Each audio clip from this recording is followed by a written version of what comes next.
క్రీస్తునందున్న ప్రియులకు ప్రేమతో వందనాలు తెలియజేయుచున్నాను. ఫిబ్రవరి నెల 16వ తేదీ 2025. ఈరోజు దేవుడు మనకు చేస్తున్న వాగ్దానం ఏమిటనగా 136వ కీర్తన 23వ చరణం. మనము దీనదశలో నున్నప్పుడు ఆయన మనలను జ్ఞాపకము చేసుకొనెను, ఆయన కృప నిరంతరముండును. ఆమేన్. నా ప్రియమైన సహోదరి సహోదరులారా, ఇశ్రాయేలు ప్రజలు ఐగుప్తు దేశములో భయంకరమైన శ్రమలను అనుభవిస్తూ ఉన్నప్పుడు, భయంకరమైన బాధలను అనుభవిస్తూ, సరైన ఆహారం లేక, సరైన వస్త్రాలు లేక, ఉండటానికి సరైన నివాసములు లేక, ఎంతో హీనమైన దీనమైన స్థితిని అనుభవిస్తూ ఉన్నప్పుడు దేవుడు వారిని విడిపించి శ్రేష్టమైన పాలుతెన్నులు ప్రవహించు దేశానికి నడిపించాడు.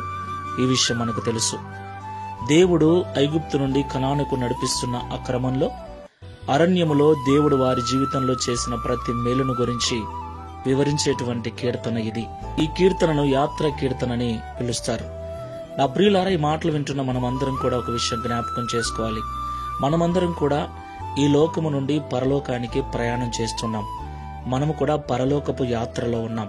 అయితే పరలోకపు యాత్రలో ఉన్న మనకు కూడా ఆయా సమయాలలో బలహీనమైన పరిస్థితులు, స్థితులు ఎదురవుతాయి.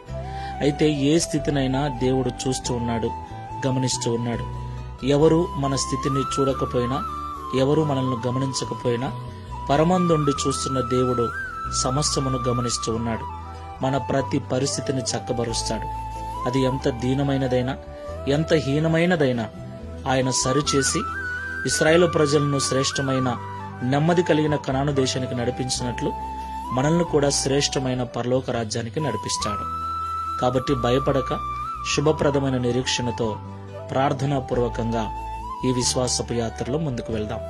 ప్రార్థన చేసుకుందాం. కృపాసత్య సంపూర్ణమైన తండ్రి, సర్వోన్నతుడా, మీకు వందనాలు చెల్లిస్తున్నాం.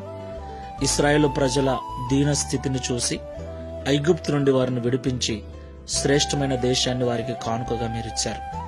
అలాగే నిన్ను నమ్మిన బిడలమైన మేము ఈ లోకంలో జీవిస్తూ ఉండగా మాకు కలిగే ప్రతి ప్రతికూల పరిస్థితిని, మేము అనుభవిస్తున్న ప్రతి బాధకరమైన పరిస్థితిని మీరు చూస్తున్నారని, ఆ స్థితి నుండి మమ్మల్ని విడిపించి ఇశ్రాయేలు ప్రజలను కనాను చేర్చినట్లుగా మమ్మల్ని కూడా నిత్య రాజ్యములో, నిత్యత్వములో చేరుస్తారని ఈ ఉదయకాల సమయంలో మాట్లాడినందుకు స్తోత్రాలు. కాబట్టి మాటలు వింటున్న మేమందరం ఈ లోకములో కలిగే క్షణికమైన బాధకరమైన పరిస్థితులకు చలించక, విశ్వాసమందు సన్నగిల్లక, ప్రార్థనాపూర్వకంగా ముందుకు వెళుతూ ఇశ్రాయేలు ప్రజల జీవితంలో మేలు చేసిన మీరు మా జీవితంలో కూడా మేలు చేస్తారని, వారికి నెమ్మదిని అనుగ్రహించిన మీరు మమ్మల్ని కూడా నిత్యత్వంలో చేర్చి శాశ్వత కాలపు శాంతిని, నెమ్మదిని అనుగ్రహిస్తారన్న నమ్మకంతో ఈ విశ్వాసపు యాత్రలో ముందుకు వెళ్ళటకు సహాయం చేయమని, తద్వారా ఇశ్రాయేలు ప్రజలు స్తుతించినట్లుగా మేమును స్తుతించినట్లుగా ఈ వాగ్దానం నెరవేర్చమని యేసు నామములో ప్రార్థిస్తున్నాము తండ్రి.